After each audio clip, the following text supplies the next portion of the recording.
آج کی اہم ترین خبروں میں سب سے پہلی خبر انڈیا سے، جہاں پر ایئر انڈیا کا ایک بدقسمت جہاز کریش کر گیا۔ ایئر انڈیا کا یہ جہاز سردار ولبھ بھائی پٹیل انٹرنیشنل ایئرپورٹ حیدرآباد سے اڑ رہا تھا اور جا رہا تھا لندن گیٹوک ایئرپورٹ کی طرف۔ اس میں 242 افراد سوار تھے، جس میں 230 پیسنجرز تھے اور 12 کریو ممبر تھے۔ جب یہ جہاز کریش کیا تو ان 242 افراد میں سے 241 جو افراد تھے وہ اس میں ہلاک ہو گئے۔ محض ایک پیسنجر جو ہے وہ زندہ بچا۔ جیسا میں نے آپ کو بتایا کہ سردار ولبھ بھائی پٹیل انٹرنیشنل ایئرپورٹ احمد آباد سے اڑنے والی یہ پرواز لندن گیٹوک کی طرف جا رہی تھی، اور پرواز بھرنے سے کوئی محض شاید 32 سیکنڈ کے بعد ہی، مطلب کہ 32 سیکنڈ یہ جہاز جو ہے یہ ہوا میں رہا اور یہ ایئرپورٹ کے بالکل قریب کریش کر گیا۔ رن وے چھوڑنے کے ساتھ ہی آگے جا کے یہ گرا۔ بڑا جہاز تھا، یہ بوئنگ 787 ڈریم لائنر تھا۔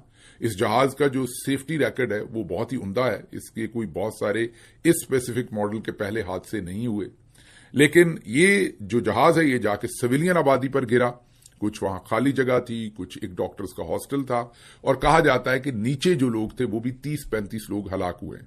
تو اس طرح سے 241 تو جہاز کے اندر جو لوگ ہیں وہ ہلاک ہوئے، نیچے کے بھی اگر آپ 30-35 ڈالیں تو یہ 270-280 کے قریب اس کے اندر کیجویلٹیز ہوئی۔ اس کے اندر گجرات کے سابق چیف منسٹر وہ بھی اس کے اندر ہلاک ہوئے ہیں۔ انہوں نے غالباً 2016 میں انڈین گجرات کے وہ چیف منسٹر رہے ہیں، وہ بھی اس میں ہلاک ہوئے ہیں۔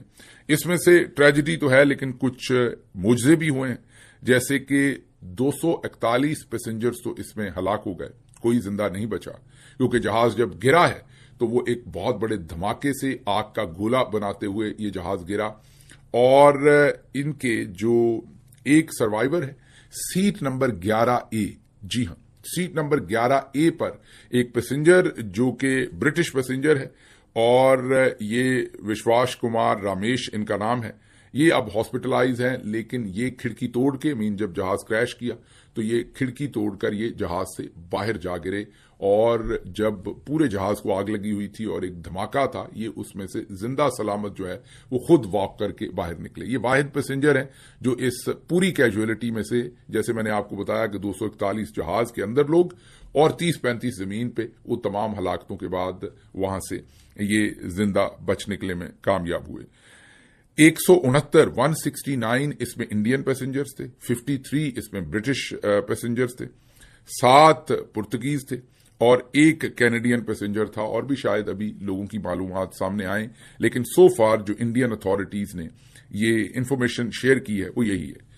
میں کوئی ایویشن ایکسپرٹ تو نہیں ہوں، لیکن جو کچھ پڑھا ہے وہ یہی ہے کہ یا تو انجنز کا فیلئر ہے، یا جہاز کی جو بھی کیلیبریشن کرنی تھی ونگز کی، فلیپس کی، وہ بہتر طریقے سے شاید نہیں کر سکے پائلٹ۔ ابھی اس کی ظاہر ہے جو بھی ریزنز ہوں گے وہ تو سامنے آئیں گے، لیکن فی الحال تک یہی انفارمیشن ہے کہ جہاز بالکل بھی اڑان درست طریقے سے بھر ہی نہیں سکا۔ جیسے ہی اس نے ایئرپورٹ چھوڑا، یہ ہم آپ کو ویڈیو بھی دکھا رہے ہیں، آپ رن وے چھوڑا، آپ دیکھ سکتے ہیں کہ وہ محض 32 سیکنڈ کے بعد وہ کریش ہو گیا۔ تو پائلٹ کو میرا خیال ہے چانس ہی نہیں ملا کہ وہ، اگر ان سے کوئی غلطی ہوئی ہے تو اس کو درست کرنے کا انہیں بالکل چانس نہیں ملا۔ اب اس کے اوپر میں نے کچھ سکھ لوگوں کو دیکھا کہ وہ اس کے اوپر طرح طرح کے تجزیے کر رہے تھے، کچھ شاید خوشی کے تجزیے بھی کر رہے تھے۔ ایسی سکنس کی مجھے کوئی سمجھ نہیں آتی، کیونکہ اس میں انسان ہے۔ میں اس میں دیکھ رہا تھا ایسی ہیومن سٹوریز ہیں اس میں کہ یقین نہیں آتا۔ جیسے میں نے آپ کو بتایا کہ وجے روپانی جو تھے وہ 2016 سے 2021 تک انڈین گجرات کے وزیر اعلیٰ رہے ہیں، وہ اس میں ہلاک ہوئے ہیں۔ اس کے ساتھ ساتھ اس میں ایک عنایت، جی ہاں سید عنایت علی، اپنی فیملی کے 8 اراکین کے ساتھ یہ لندن سے انڈیا آئے ہوئے تھے عید سیلیبریشن کرنے۔ آپ کو پتا ہے کہ بڑی عید تھی، قربانی کی عید تھی۔ یہ لندن سے چھٹیاں گزارنے اپنے بچوں کے ساتھ، اپنی فیملی کے 8 افراد کے ساتھ یہ انڈیا تشریف لائے ہوئے تھے، یہ بھی اس میں ہلاک ہوئے ہیں۔ ایک اور بڑی دلخراش کہانی جو سوشل میڈیا سے ہمارے سامنے آ رہی ہے وہ ہے پارتک جوشی، جو پچھلے 6 سال سے لندن میں مقیم تھے اور اپنے بیوی اور بچوں کو ساتھ لے کے جانا چاہتے تھے۔ ان کی بیوی ڈاکٹر کومی جو انڈیا کے اندر ڈاکٹر تھی، کام کر رہی تھی، 3 بچے تھے ان کے، اور کافی دیر سے انہوں نے ویزا کا پروسیس شروع کر رکھا تھا. 2 دن پہلے انہیں ویزا الاٹ ہوا, ویزا ملا. ویزا ایشو ہونے کے بعد ان کی بیگم ڈاکٹر کومی جو تھی انہوں نے ریزائن کیا اپنی جاب سے, اور اپنے 3 بچوں کو ساتھ لے کے, ہسبینڈ کے ساتھ, آج صبح ایک سیلفی کلک کی جو اپنے تمام رشتہ داروں کو بھیجی. ظاہر ہے اگلے خواب, اگلی زندگی شروع کرنے کا نیا ایک خواہشیں, اور ان کو نہیں پتا تھا کہ فلائٹ ٹیک آف کے محض 32 سیکنڈ کے بعد یہ فلائٹ